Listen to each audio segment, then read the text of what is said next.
Hello everyone, আমি অর্পিতা।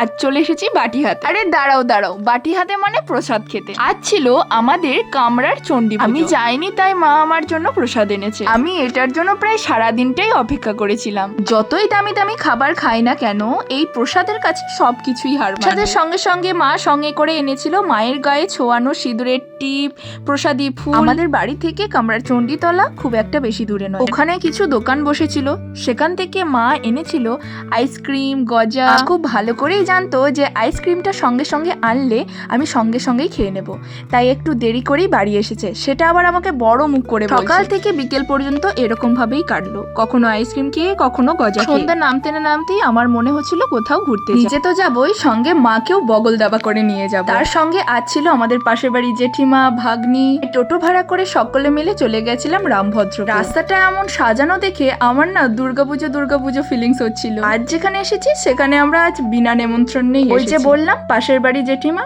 উনি এখানে আসেন পুজো দিতে। আর পিছু ধরেই চলে এসেছি পুজো দেখতে।